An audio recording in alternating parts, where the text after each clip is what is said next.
matters. Why do we work? When I ask this question to many people, they tell us in a tone used for small children and dim-witted in-laws that it's for money. On the face of it, it seems like a stupid question.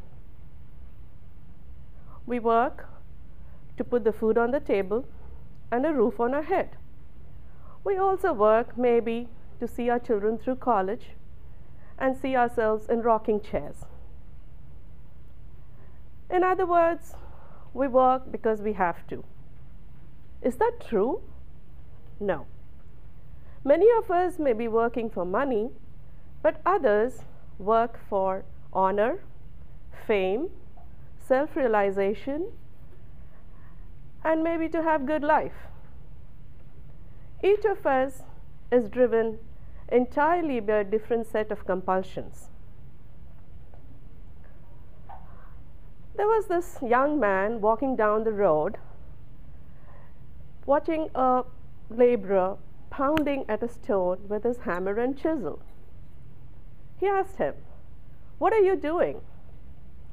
He said in a very frustrated voice, "I'm shaping the stone. It's back-breaking work." So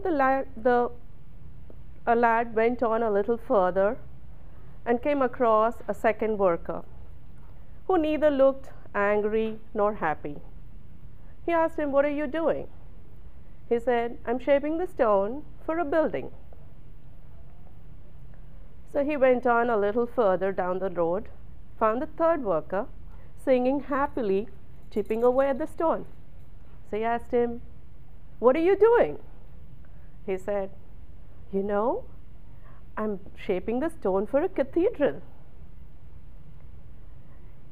Why the same piece of work evoked three different reactions? If it was money, the driving factor, then all of them should have reacted the same way.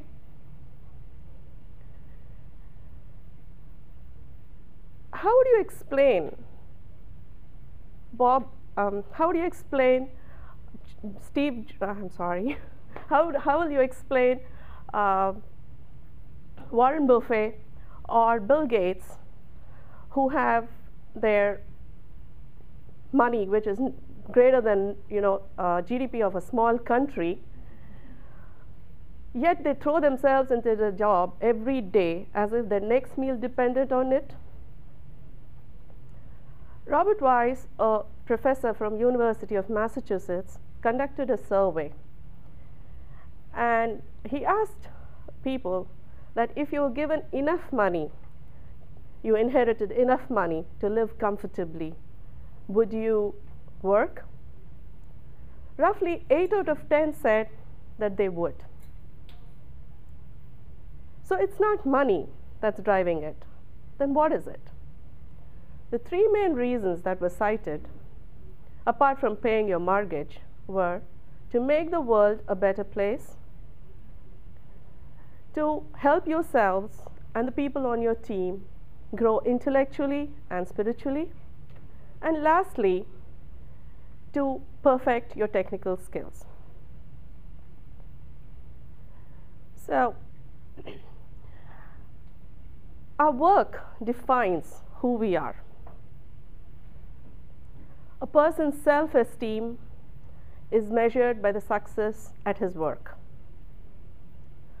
Believing that your work can make a change or a difference in the world has motivated many people over the years. A fireman rescues a little girl from a burning building, or a surgeon saves lives only because he feels that he's contributing to the world. In a big business where you're working, it's difficult to find this mission. Only a few do. Steve Jobs, when he offered a president's job to John Scully, who was then a president of PepsiCo, told him that, "Would you like to be peddling sugar water for the rest of your life? So, psychologists say that if you have a rationale for your work, then you do better at it. So, Scully convinced himself, thinking that personal computers are going to change the way people live and learn, and hence decided to move on to Apple.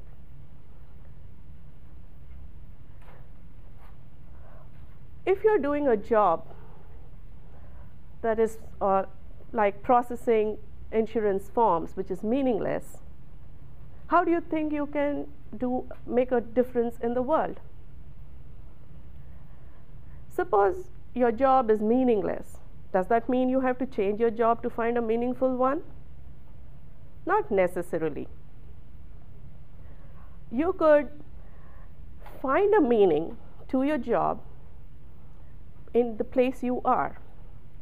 For example, there was a CEO of an insurance company. He described the worthiness of his profession by saying that bad things happen to good people, and insurance helps these good people to get over their bad times. So he found a greater cause or reason in his job.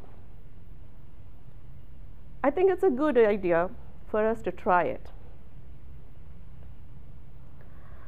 I think most of us are looking for a calling and not a job.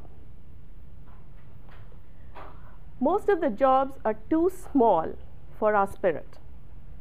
Jobs are not big enough for the people.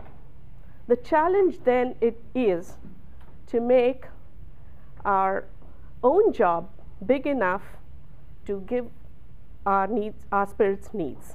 Thank you.